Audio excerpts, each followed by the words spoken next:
Cloud, and I'm the Director of Library Programs, and we're so glad that you can all be out today for this event. Before we get started, I wanted to tell you about a few upcoming events that we've got on the horizon. Our next Ford Evening Book Talk is going to be on January the 16th, and it features historian Jane Calvert and her new book, Penman of the Founding, a biography of John Dickinson. On January the 29th, we're going to be hosting a lunch at the library where author and comic book editor and colorist Renee Witterstatter will discuss her book, Cloaked Crusader, George Washington in Comics and Pop Culture. And on February the 4th, we're going to host our next Brown Bag, and that's going to be with research fellow Whitney Stewart. And she's going to be talking on her research topic, Bitter Vines, Wine and Slavery in the United States. And now it's my great pleasure to introduce today's featured speaker. Dr. Ross Nedervelt is an adjunct professor of history at Florida International University in Miami.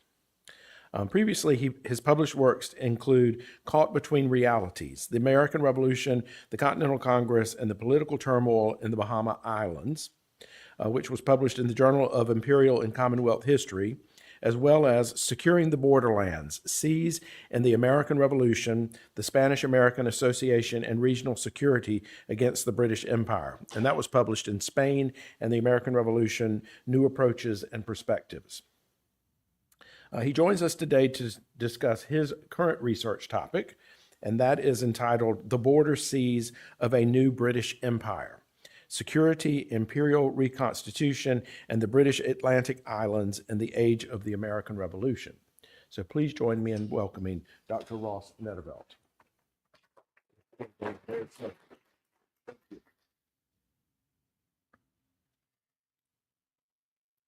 Okay, so this project comes out of sort of a 10, 12 years of just sort of ongoing progressive work of digging and inquiring about just the relationship that the Continental Congress and American patriots sort of had with Bermudians and Bahamians during the late 1760s going into the Revolutionary era, and then the consequences of the relationship or the division of that relationship following the American Revolution. And this initially began my sort of interest in this particular facet of American history began when I ran across a news article in a continental newspaper talking about how the Continental Congress had decided to sort of launch an embargo against the British Empire in the sort of lead up to the final stages of this effort to sort of still maintain peace, but with the British metropole and the rest of the British Empire, but before it actually formally broke with the Declaration of Independence. But in this sort of embargo that they were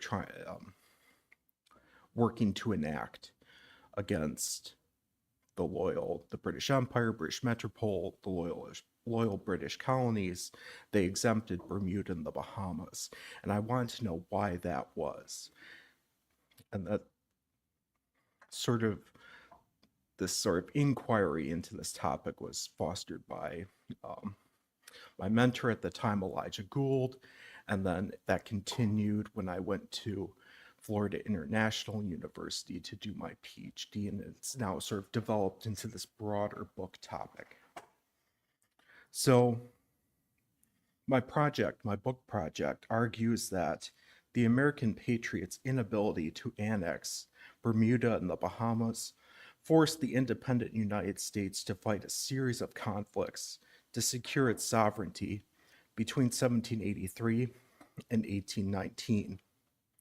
Through both military force and diplomatic negotiations in 1783, the United States tried but failed to wrest the islands away from Great Britain.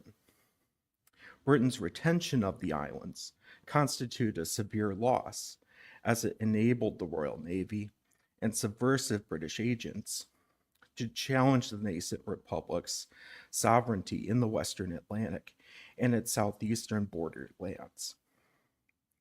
British entrenchment in its Atlantic island colonies and their subsequent efforts to undermine American autonomy in the Western Atlantic escalated into warfare, specifically the War of 1812 and the U.S. Army's invasion of Spanish Florida in 1818.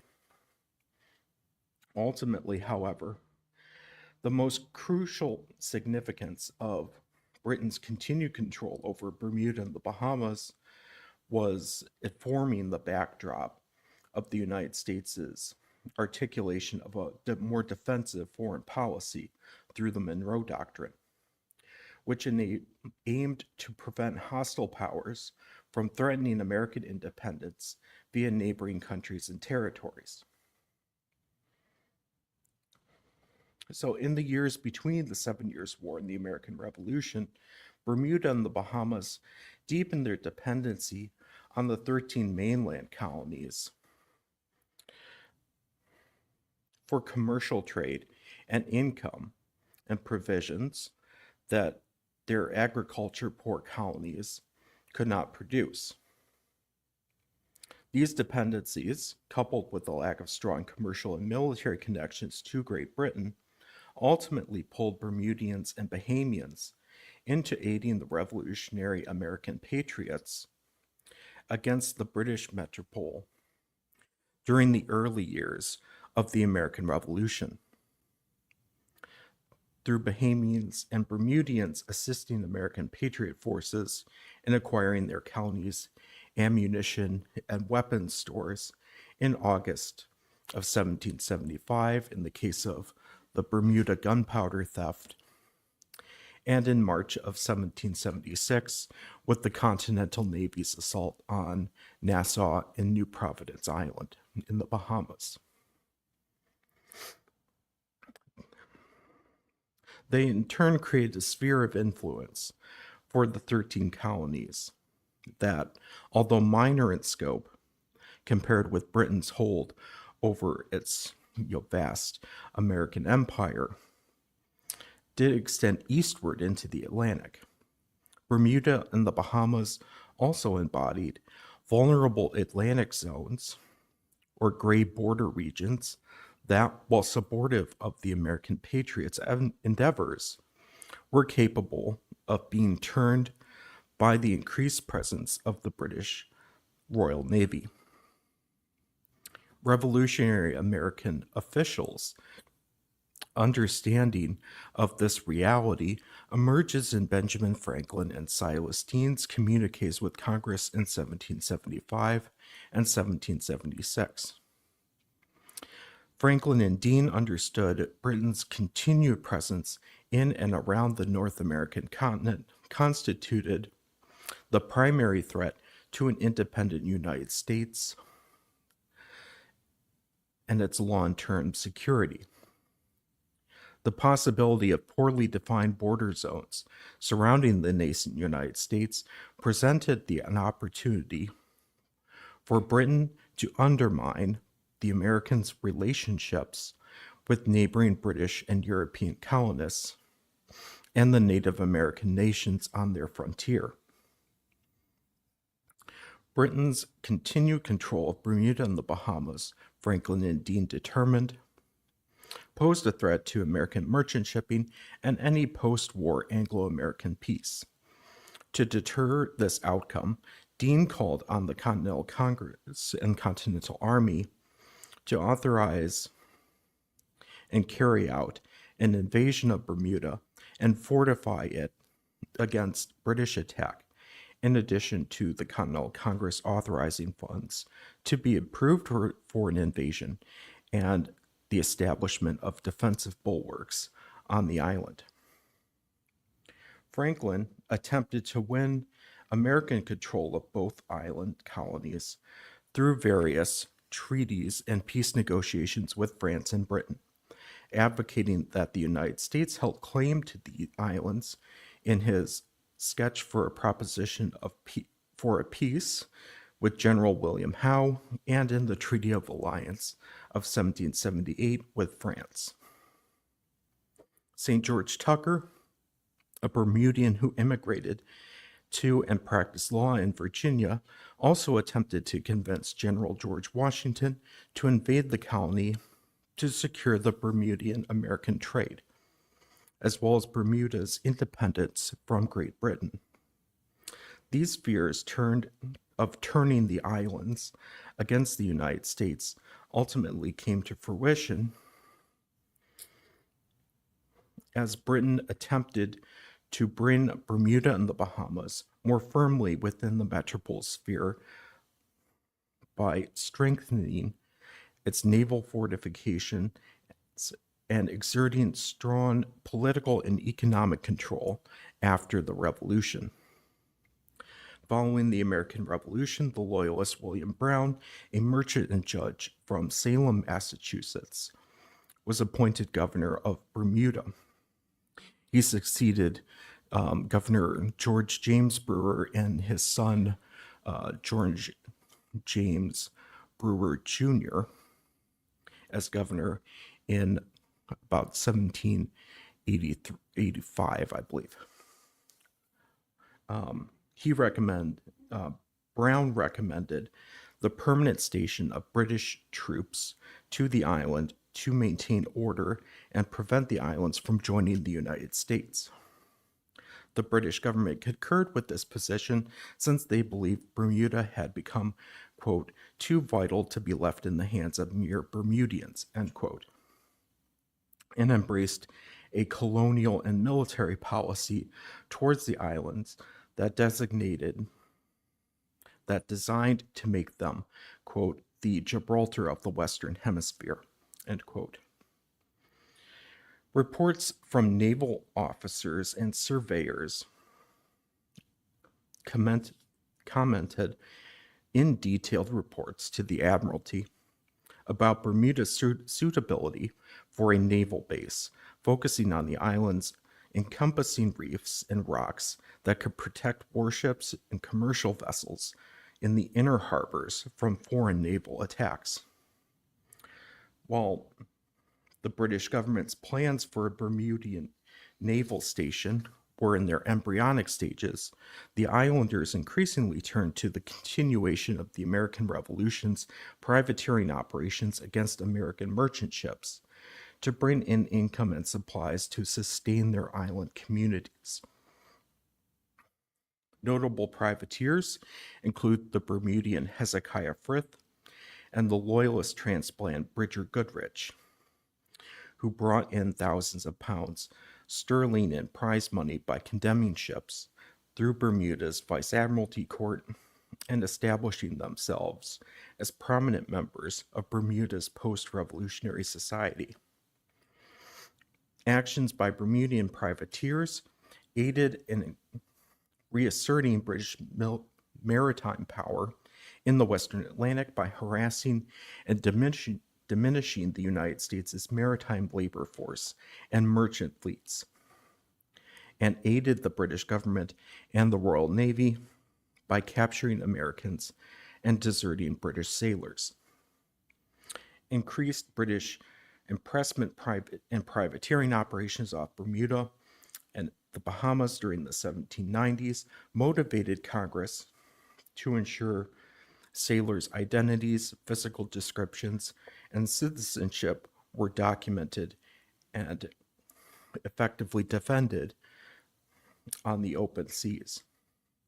Through its passage of an Act for the Protection and Relief of American Seamen in 1796, Congress authorized the creation of identity documents and required the master of every ship or vessel of the United States to lodge protests with the authorities at their first port of call and inform American consular authorities of the abduction and impressment of sailors. American merchants and mariners attempted to resist British impressment efforts by acquiring these legal documents attesting to their status as citizens of the United States or long-term immigrants residing therein. Yet these documents did not effectively deter the Royal Navy from continuing their harassment and boarding of American merchant vessels in the Western Atlantic. And British officers continued to challenge American sailors' citizenship and carry out the impressment of American merchant seamen. By 1806, Britain's early and continued aggression against Americans' property and rights necessitated stronger political, diplomatic, and economic actions be taken by the United States government. The first major action was the Non-Importation Act of 1806, targeting British goods in the hopes of that commercial impact would motivate the British government and the Royal Navy to cease their continued violations of rights of neutral American vessels and the oppressment of U.S. citizens. But of course, this didn't really effectively deter them, and this leads forward into the Embargo Act of 1807 under Thomas Jefferson's administration, and the expansion of the Non-Importation Act to apply against both Britain and France to end impressment operations and the targeting of neutral American merchant vessels in the Western Atlantic, while also attempting to put diplomatic and economic pressure on both of these powers. Finally, the failure of the Non-Importation Act and the Embargo Act to challenge British policies and the continuation of harassment of American merchant shipping and impressment operations results in Congress and President James Madison declaring war against Britain on June 18th of 1812. At the same time, the British Royal Navy's fortification of Bermuda enabled British warships to challenge the United States' sovereignty by the blockading of American trade on the eastern seaports as war went into effect between the US and Britain. And this enabled the launching of direct attacks against port cities and the federal capital. This emerged, of course, during the War of 1812, when the island's growing naval dockyards and supply depots served as a base from which the British military organized and launched its Chesapeake campaign against Washington, D.C. and Baltimore. In the months before the fleet set sail for its attack on August 1st, 1814, Vice Admiral Alexander Cochrane used Bermuda as a rallying point that consolidated ships, sailors, a force of 5,000 troops, and supplies drawn from Britain, Canada, and the Caribbean. While Bermuda had been central to Britain's intercolonial and transatlantic commerce for much of the 18th century, the War of 1812 emphasizes the island's developing role as a center for Britain's naval power in the Atlantic, especially that its convenient situation contributed in a great measure to the success and activity of Cochrane and Vice Admiral George Coburn's squadron, which have not since been equaled at any point during the War of 1812.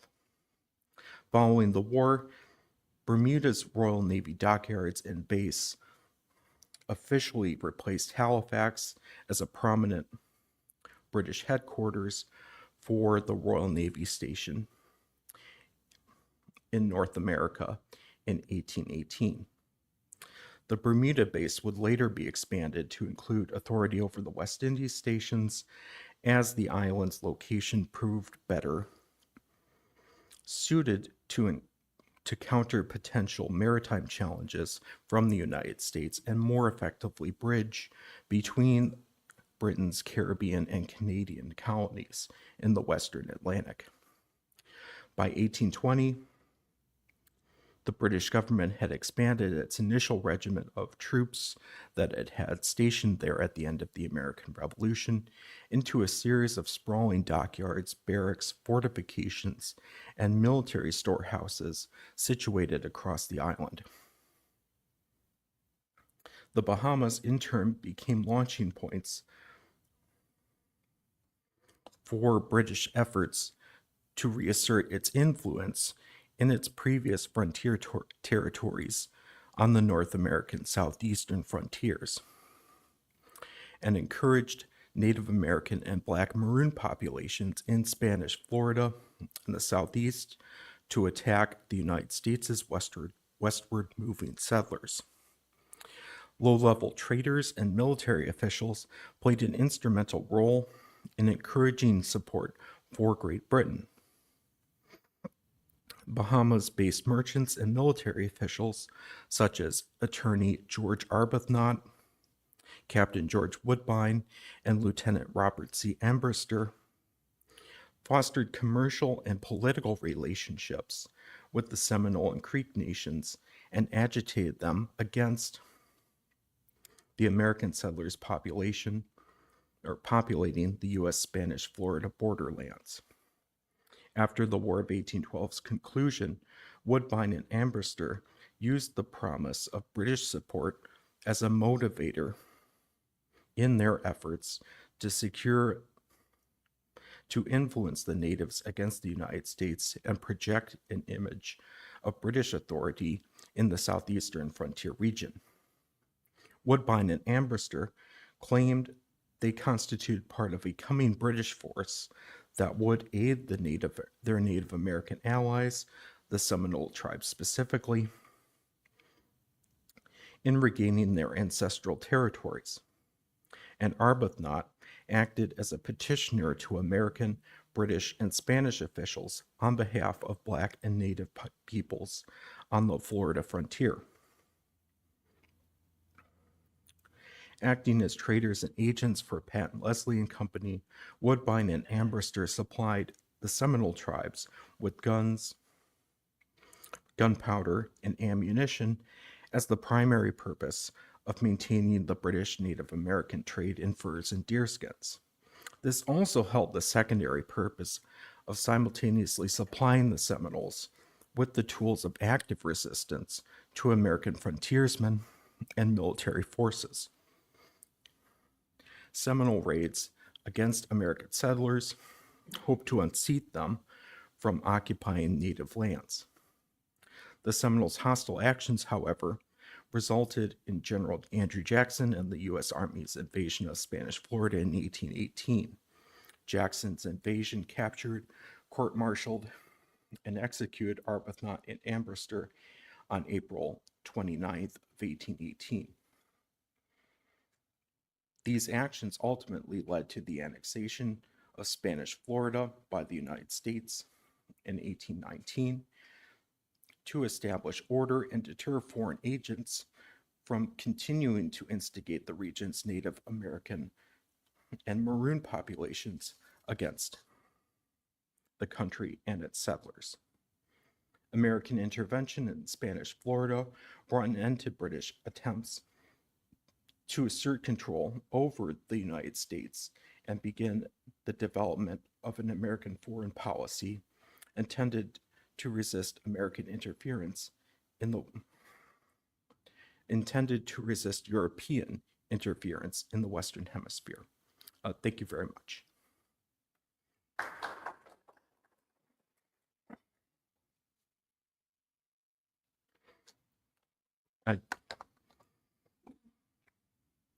I wish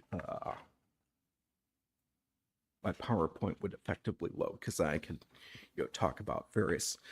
I had a number of documents that I had collected from the George Washington papers, talking about Washington's overtures and then St. George Tucker's advocacy for sort of the capture of Bermuda, as well as a very nice map of the Bahama area and the trade routes coming up from the Caribbean through the islands that I could talk about and sort of display, but it is still loading, I'm afraid. So with that, I think We have a question over there? Questions? Yeah, I have a question. It's about what would the Americans have done with them if they had gotten them? Because it's hard to imagine where they would fit, right? Yeah. When they prepared the Articles of Confederation, they said Canada could enter whenever it Yeah. wanted to as a 14th state, but they didn't say anything about Bahama or Yeah. or Bermuda. I can't imagine them being in the continental, in the Articles of Confederation government. It's hard to imagine where they would have fit in the new federal government.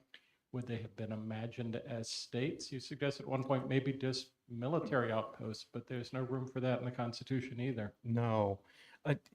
They sort of are imagined as states, but it's more nebulous than Canada, despite Bermuda as being viewed as actively more sympathetic and having sort of more champions in the Virginia delegation than Canada might.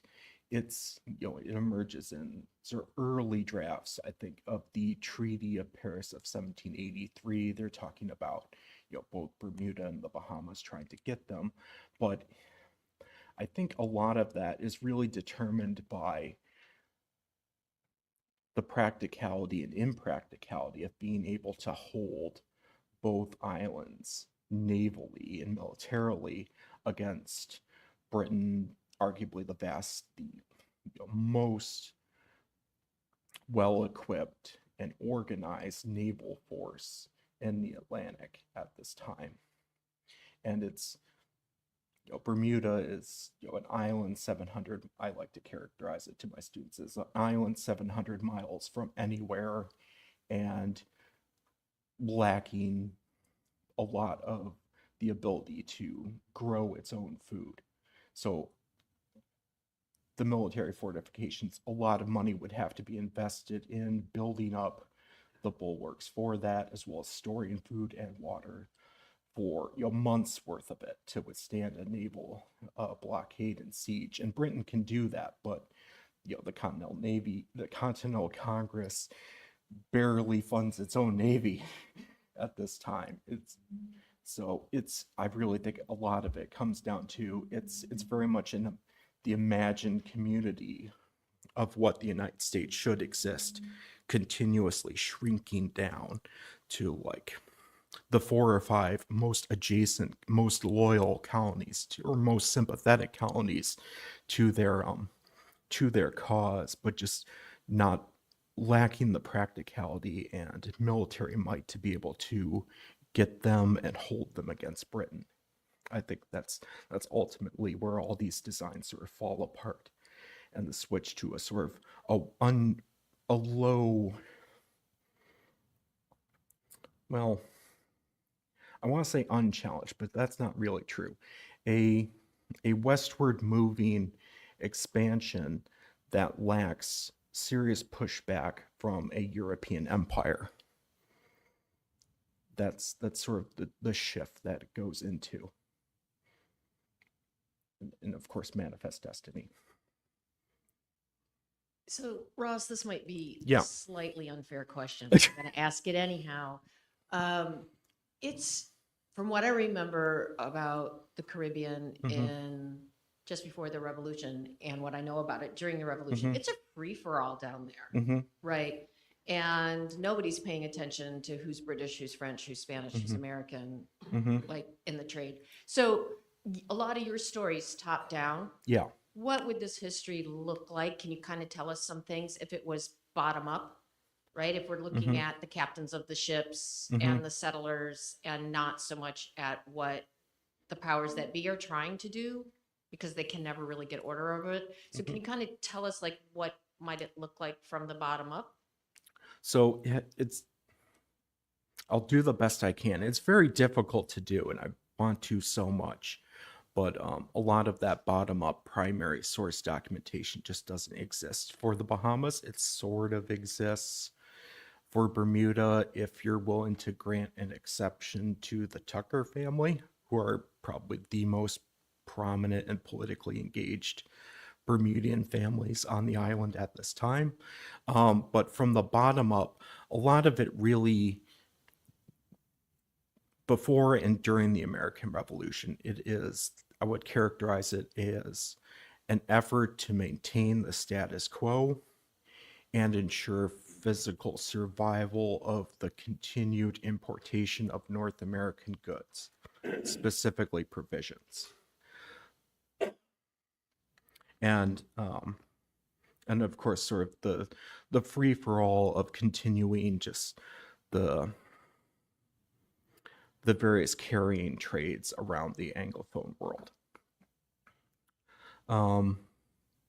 Afterwards, this of course changes with the influx of the Loyalists and the influence of the British government's money through new fortification building. And that sort of creates a gradual on-the-ground change that Bermudians don't necessarily like. There's sort of a resentment of the loss of their sort of commercial identity, and in the Bahamas, it's sort of a mystification. In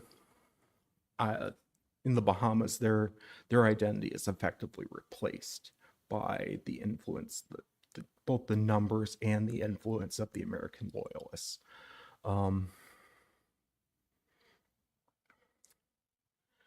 And I would say out on the maritime spaces, out on the sea, it's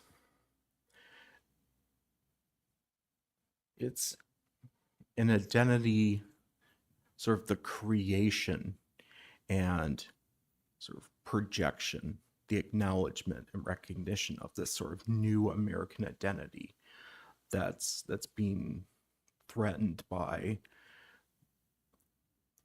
both the British Navy as well as French and other European powers, but is being actively contested by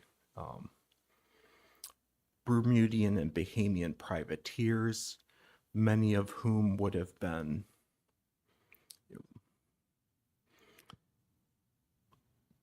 I would say sort of maritime colleagues. They would have interacted with them in American port cities or in Bermuda or in Nassau. It's sort of this challenging of new identities and new norms and a new reality out on sort of this maritime border sea. Does that answer your question? Okay, thank you. Yeah, I don't know how much your research went into taxes. I got two questions about taxes. So Okay. Presumably the Sugar Act and the Stamp Act did not apply to the colony islands, or did they? They did. They did. Well, the Stamp Act did for certain. However, Bermuda and the Bahamas have this weird sort of reporting that comes out of them. They're effectively ignored. And it's difficult to tell. It's difficult to gauge the veracity of some of the claims of stamp tax resistance that come out of Nassau, because there's really only one report. It shows up in it shows up in some newspapers out of Connecticut, mainly Newfoundland and Hartford, that Bahamians kidnapped the stamp tax official, nailed him inside a wooden box, and then proceeded to bury him alive until he recanted, which didn't take very long. However, this only shows up in a couple newspapers that I can find, and it's not really reprinted anywhere else. It doesn't show up in the Colonial Office documents, and it's a scandalous enough behavior that I figure it probably would. But what can be verified is that, at least in Nassau, stamp paper did arrive at the port in Nassau for distribution, but it was never offloaded from the ship. And in Bermuda, it doesn't look like there was a whole lot of income coming from it. So it looks, to me, I would interpret that it was effectively ignored or circumvented somehow. The sugar tax, at least for Bermuda, really bit into them, and they endeavored through the smuggling and carrying trade out around around Bermuda Island itself, as well as Turks Island, to try to effectively evade the sugar tax. It's difficult to tell with the Bahamas with respect to that, but I would assume that the same is going on there. The issue with why it's difficult to tell what's going on at the Bahamas with regards to evading the Sugar Act is that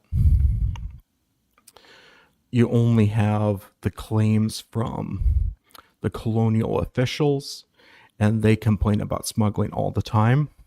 So it sort of seems like a norm that is, it doesn't seem like it's being elevated because the Sugar Act was implemented. And there's just a lack of that surviving documentation from various mariners or trade officials or trading companies or merchants in the Bahamas effectively explaining that they're smuggling. Okay, I mean, thanks. sorry. That's sort of the best picture that I can hazard a confident statement again, I guess. Oh,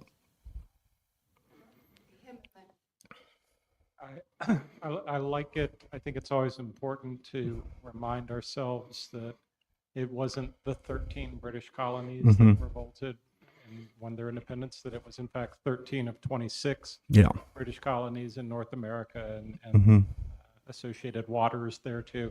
So I really, really appreciate that. Of those other 13, do you think these are the ones that were most sympathetic, most maybe intrigued by the possibility of being a part of the revolution, or more inclined to stay apart? I would argue yes, that they are the most inclined to do it, and they're the most inclined without the fear of some sort of cudgel that you see going on with the British West Indies, British Caribbean sugar producing colonies. It's that fear of slave revolts. Because and the loss of the sugar trade for them. So that sort of splits things. The need for safety from the Royal Navy and British force versus the need for food and provisions to keep the colonies still going. For Bermuda and the Bahamas, they're historically defended so little by the British government and the British military that it's really the presence and that drive for the need for food to continue and trade to continue coming in from the North American mainland, as well as sort of family and kinship networks that tie to Virginia and Georgia and South Carolina that really complicates things and sort of creates a stronger affinity and support for the revolution in those two particular islands. So yeah, I would characterize them as being far more sympathetic compared to at least the other island colonies. For the Royal Navy, their main center of operations for the West Indies is in Jamaica through most of the 18th century. They split off. They created Leeward Islands Squadron and the North American Squadron in the 1740s. When was the Bermuda Squadron created, and did that pull from the Jamaica, or did they plus up both? There are a couple points. It starts taking over from the Halifax station in the late 18 teens and into the 1820s. And I'm sort of fuzzy on the exact details, but I want to say, by the mid 1830s, early 1840s, they've sort of subsumed some sort of working control over all the America stations, at least as a major headquarters. With I would suggest the Halifax, Jamaica, and then I think it's either Antigua or St. Kitts being sort of the next run down the ladder from Bermuda. But that's deeper knowledge into the 19th century that I know sort of off the top of my head. It's like it's something that I plan on working out a bit and discussing more in sort of the epilogue of my book, and I haven't quite gotten there yet. So the details are a bit fuzzy in my mind. But I want to say, sort of into the 1820s as late as the 1840s. Mm-hmm. So, and the shipping records for many of the Caribbean islands are extend up to about 1815, 1820. Has anybody done anything to show, whether there was a drop off or an increase with the American trade after the Revolution? I mean, there have been with regards to sugar. There's actually been a fair amount done for the Caribbean, specifically with regards to the American Revolution and the issue of slavery affecting sort of the price of sugar and the shipment quantities of sugar. For Bermuda and the Bahamas specifically, it's not as concrete. Michael Jarvis does a fair bit in the Eye of All Trade, sort of talking about the drop off in the circum-Caribbean trade that Bermuda has, particularly with North America and sort of the rise of a Atlantic border region or border space that divides North America and Bermuda, as well as the growing power and presence of the Royal Navy, creates sort of a barrier and then drop off in trade there. For the Bahamas, they actually experience an increase in trade, but that is mainly due to the influx of money from the Loyalist refugee settlers, as well as the production of sort of lawn tail cotton. They start actually developing their own cash crop, and that continues to be productive until about 1808, 1810. That produces a fair bit of income for the Bahamas, and then it starts to slowly trail off and then dive off towards the 1830s with the end of slavery. But that's a lot of recent Bahamian history has really centered around social and cultural and racial history rather than more economic stuff, more economic analysis of the colony's trade routes and trade system.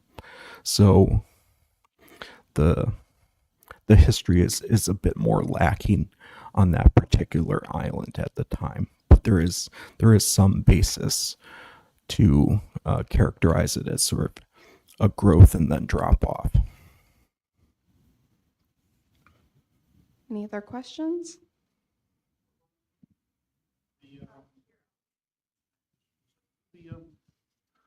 Just as a personal favor, the shipping records have been available now online, but it's a paper, it's a for-profit company, and it's really aimed at institutions and universities. Okay. I've asked the library about 2 years ago if they'd get a subscription, and they said, if you maybe put in a plug Yeah. for here, it may be. I mean, It'd the certainly be records are really interesting. incredible to see. Yeah. For the colonies, but then also for for the islands for later on would be nice. Yeah, that certainly would be helpful on that angle. A lot of the commercial and shipping records and shipping returns that I encounter with respect to Bermuda and the Bahamas really come out of the Colonial Office documents, and to some extent the customs papers and Lloyd's insurance shipping lists. I think Lloyd's is free to access, but I mainly accessed them while I was in Britain, so I don't know if there's a country-specific lock on that. But I'm always in favor of accessing more databases. It's really where a lot of the primary source work is really at right now. Here, I'll give you this just so the live stream can pick it up. Do you have any tips for the British newspapers of the period? The British Newspaper Archives does a great job of covering all the British regional papers, Yeah. excluding the major London papers. Is there any where you can get at the London papers without having to pay a lot of money? I mean, I'll go preface this by saying it really helps to have like a research library of some sort that has a Redex database subscription of some sort, because then you can sort of research the London papers by proxy by going through what's being republished in the American and Caribbean newspapers. And I've done that before, and I'm increasingly doing it now as I hunt for reprinted Vice Admiralty Court records for Bermuda and the Bahamas, because these particular islands would publish them in their newspapers because they knew that other American printers were subscribing to them to get, and that way the Vice Admiralty Court could disseminate knowledge of the particular impoundment of ships and the sale of ships' cargoes. They could spread that knowledge more thoroughly to the North American seaports. So, I mean, without a direct subscription to a British historical newspaper or periodical database, my best advice is to try to do it by proxy through the American and Caribbean newspapers, but it's tricky sometimes. And it's still very much a work in progress with regards to the London papers themselves. Because if it's, especially now with what happened with the British Library and the sort of the breakdown of their online catalog system, that's really hampered my pursuit of more London-based newspapers and news information on what's going on with Bermuda and the Bahamas in the American Revolution, in the War of 1812, for the past year-ish so far. So I wish I could give more helpful advice and suggestions than that at the moment, but there are some challenges with pursuing London newspapers at the moment without either being in Britain or having a database subscription. Do we have any further questions? Let's give a big round of applause for Ross Nedervelt.